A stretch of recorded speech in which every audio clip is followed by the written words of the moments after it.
하나님, 새 생명을 맡게 해주심을 감사합니다.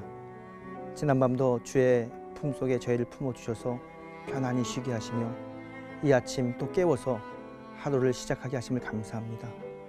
오늘 하루를 시작할 때 주와 동행하길 원합니다. 주께서 지켜주시고 주께서 은혜 주시고 주께서 평강으로 인도하여 주셔서 오늘 우리의 삶이 복된 삶이 되도록 인도하여 주시옵소서. 특별히 아버지 하나님, 오늘 하루를 살면서 우리가 만나게 되는 모든 사람들에게 하나님의 사랑과 하나님의 진리를 전하는 자가 되길 원합니다. 예수 그리스도의 사랑과 진리를 통하여 살아있는 하나님을 증거케 하시며 하나님께 영광 돌리는 귀하고 복된 하루가 되도록 우리의 삶을 인도하여 주시옵소서. 우리와 함께 하시는 예수님의 이름으로 기도드렸사옵나이다. 아멘.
기도로 여는 하루, 해성감리교회 최태수 목사입니다. 오늘 아침도 하나님의 큰 은혜가 여러분에게 가득하길 축복합니다. 여러분, 얼마 전에 제가 뉴스를 봤더니요, 우리나라 인구 45세 이상의 인구 중에 80% 이상이 어떠한 질병이든지 다 질병을 가지고 있다고 합니다. 저는 이 모습을 보면서 이런 생각을 해봤습니다. 왜 우리에게 병이 올까? 하나님은 우리가 이 땅에 살면서 건강하게, 행복하게, 기쁘게 살기를 원하시는데 왜 우리는 이 병에 놓여서 아파하고 힘들어하고 고생할까? 여러분, 그런 생각 안 해보셨어요? 우리에게 왜 병이 올까? 신학은 그 이유를 세 가지로 설명합니다.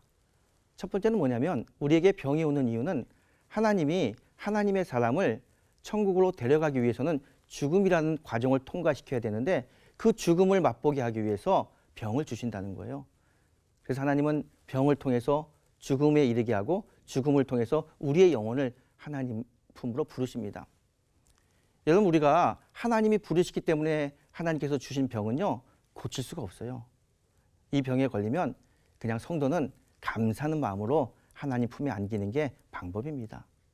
또 병에 오는 또 다른 이유는 우리가 하나님의 창조 질서를 어겼기 때문입니다. 여러분, 우리의 몸은 하나님의 창조 질서 속에 잘 순응하도록 만들어졌습니다. 아침에 일어나야 되고, 저녁에는 잠을 자야 되고, 과식하지 말아야 되고, 운동해야 되고, 이게 다 하나님의 창조 질서 속에 있는 우리의 몸의 사용 설명서입니다. 그런데 우리가 이걸 다 어기는 거예요. 맛있는 음식이 있으면 과식하고, 운동하지 않고, 또 낮과 밤이 바뀌면서 생활하면서 우리의 몸속에 하나님의 창조 질서가 다 깨지면서 우리에게 병이 옵니다. 이렇게 걸린 병은 여러분, 관리를 하셔야 됩니다. 의사의 도움을 통해서든지 아니면 여러분 스스로가 관리를 해서 병의 치료를 받아야 됩니다. 이 병은 관리만 잘하면 고침받을 수 있습니다. 자, 이렇게 병은 고치지 못하는, 하나님께서 우리를 부르시기 위해서 부르는 병이 있고요. 또 하나는 우리가 관리를 못해서 생기는 병이 있습니다. 그런데 또 다른 병이 하나 있습니다. 이건 뭐냐면요, 하나님의 영광을 드러내기 위해서 주시는 병입니다. 이 병은요, 참 희한합니다. 아파요. 고통스러워요. 그래서 병원에 갔는데 건강검진을 다 받아봐도 이유가 없다는 거예요. 모든 수치는 다 정상인데 왜 나는 아플까? 의사도 알 수 없고요, 내 스스로도 참 이거 방법 찾아내기 어렵습니다. 아무리 좋은 병원, 좋은 의사를 만나도 고침받을 수가 없습니다. 이런 하나님의 영광을 드러내기 위해서 우리가 병에 걸렸다면요, 고칠 수 있는 방법은 하나입니다. 하나님 앞에 나와서 기도하고 부르짖는 것입니다. 여러분, 혹시 지금 원인 모를 병 때문에 아파하고 고통스러운 분이 계십니까? 그렇다면 이 아침 하나님께 부르짖기 바랍니다. 기도하세요. 하나님만이 여러분의 병을 고칠 수 있습니다. 오늘 본문도 하나님의 영광을 드러내기 위해서 맹인이 되었던 사람의 이야기를 하고 있습니다. 어느 날 예수님의 제자들이 태어날 때부터 맹인된 사람을 보고 예수님께 물어봅니다. 예수님, 이 사람이 맹인이 된 것이 이 사람 부모의 죄 때문입니까? 아니면 이 사람의 죄 때문입니까? 이 이야기를 들은 예수님이 제자들에게 이야기합니다. 이 사람이 태어날 때부터 맹인된 이유는 이 사람의 부모의 죄도 아니고 이 사람의 죄도 아니고 오직 하나님의 영광을 드러내기 위해서다, 이렇게 이야기합니다. 그 이야기를 하면서 맹인을 치유하십니다. 맹인이 예수님께 와서 부탁합니다. 주님, 낫고 싶습니다. 저를 고쳐주시옵소서. 이 맹인의 간절한 부탁을 들은 예수님께서 흙을 들어가지고요, 흙을 빚고 거기다 침을 뱉고 그 맹인의 눈에 발라줍니다. 그러면서 이야기합니다. 실로암에 가서 씻어라. 이 말씀을 들은 맹인이 실로암에 갑니다. 실로암에 가서 예수님께서 붙여줬던 그 흙을 다 씻었더니 눈이 깨끗하게 나아지는 거예요. 그동안 볼 수 없었는데 볼 수 있게 됐어요. 얼마나 감사한 일이 생깁니까? 그래서 그 맹인이 하나님께 영광을 돌리면서 사람들에게 하나님 살아있음을 증거하는 내용이 오늘 본문의 이야기입니다. 저는 본문을 통해서 이 맹인이 어떻게 해서 치유를 받았을까? 그의 눈이 어떻게 해서 정상으로 돌아오게 됐을까? 이 이유를 한번 찾아보길 원합니다. 그리고 그 은혜를 가지고 오늘 여러분의 병도 고침받는 축복이 오늘 일어나길 원합니다. 여러분, 오늘 예수님이 이 맹인을 치료하는 과정을 보십시오. 그냥 흙을 발라가지고요, 흙에다가 예수님의 침을 섞어서 눈에 붙이고 실로암에 가서 씻어라, 이게 다예요. 흙에다 예수님의 침을 바르는 것, 이게 어떻게 보게 되면요, 참 황당한 이야기입니다. 요즘에 우리 상식으로 받아들이기 참 어렵죠. 하지만 예수님은 흙을 묻히고 실로암에 가서 씻으라고 이야기합니다. 근데 맹인이 그 이야기를 듣고 실로암에 가요. 여러분, 오늘 본문을 가만히 보게 되면요, 맹인은 볼 수 없는 사람입니다. 그런데 실로암에 가서 눈을 씻으라고 하는 이 말씀에 순종하면서 갑니다. 순종하면서 가는 이유는 뭐냐면 이 맹인은 실로암이 어디 있는지 잘 알고 있다는 이야기예요. 그리고 그곳에서 몇 번 세수하고 몸을 씻었던 경험이 있습니다. 그래서 실로암에 가서 씻으라는 이 말에 가는 겁니다. 오늘 이 맹인의 치유는 예수님께서 뱉었던 침에 있는 것도 아니고요, 또 흙에 있던 것도 아니고요, 실로암이 무슨 특별한 효염이 있는 물도 아닙니다. 많은 사람들이 실로암에서 물을 깃고 목욕하고 세수했던 그 물입니다. 평범한 물이에요. 그런데 오늘 이 물의 씻음으로 맹인이 치유받는 그 이유는 물 때문도 아니고 흙 때문도 아니고 침 때문도 아니고 그 이유는 예수님의 말씀에 순종했기 때문입니다. 맹인은 실로암에 가서 내 눈을 씻으라는 예수님의 말씀에 순종하며 실로암에 갔기 때문에 치유가 일어나는 거예요.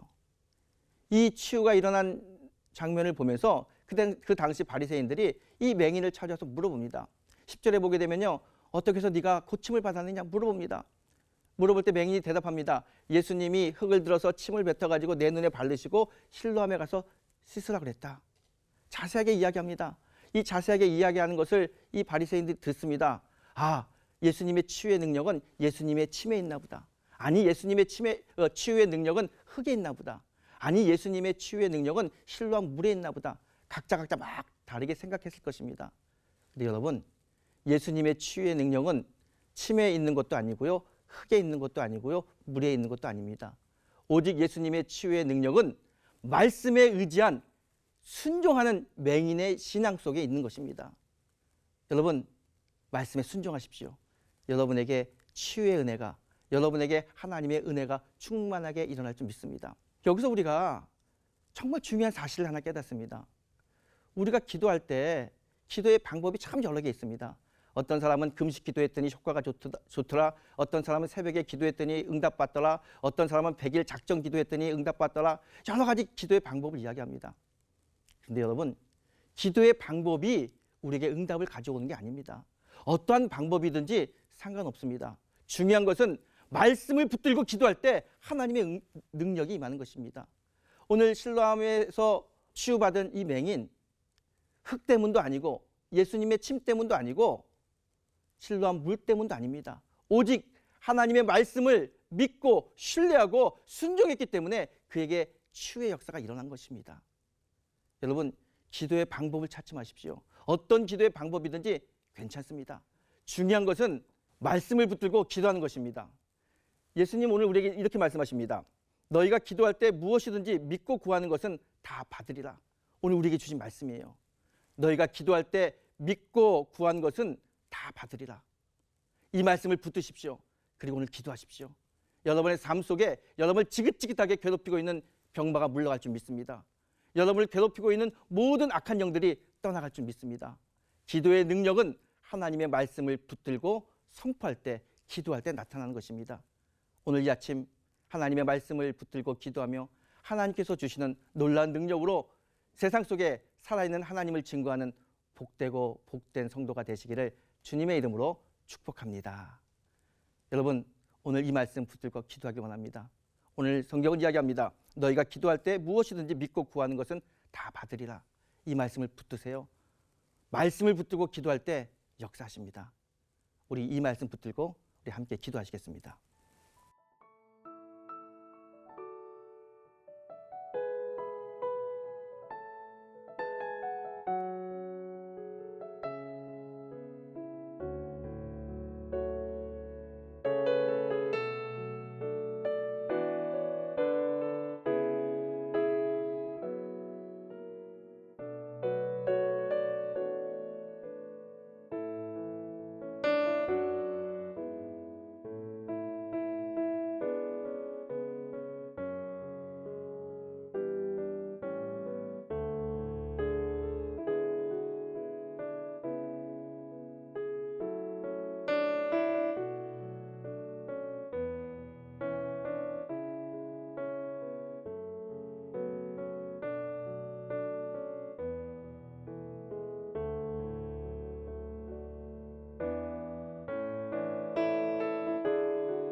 사랑과 은혜가 충만하신 주님, 오늘 태어날 때부터 맹인된 이 사람이 예수님을 만나서 치유되는 과정을 우리가 봤습니다. 그가 치유됐던 이유는 예수님의 침에 있던 것도 아니고 흙에 있던 것도 아니고 실로암 연못의 물에 있던 것도 아닙니다. 오직 그가 치유받을 수 있었던 유일한 이유는 예수님의 말씀에 순종했기 때문입니다. 말씀을 믿고 그대로 행했기 때문입니다. 오늘 이 아침 하나님께서 우리에게 여러 가지 말씀을 하십니다. 하나님의 말씀을 붙들고 말씀에 순종하는 성도가 되게 하여 주시옵소서. 우리가 기도할 때 말씀 붙들고 기도하면, 예수의 이름으로 기도하면 우리 속에 하나님의 능력이 임할 줄 믿습니다. 병마와 싸우고 있는 성도들, 물질의 문제 때문에 힘들어하고 있는 성도들, 여러 가지 문제 때문에 아파하고 있는 성도들에게 오늘 말씀 붙들고 기도할 때 하나님의 큰 은혜가 임해서 모든 문제가 풀려서 살아있는 하나님께 영광 돌리는 귀하고 복된 성도가 되도록 오늘 우리의 삶을 인도하여 주시옵소서. 언제나 우리와 함께 하시는 예수님의 이름으로 기도드렸사옵나이다. 아멘.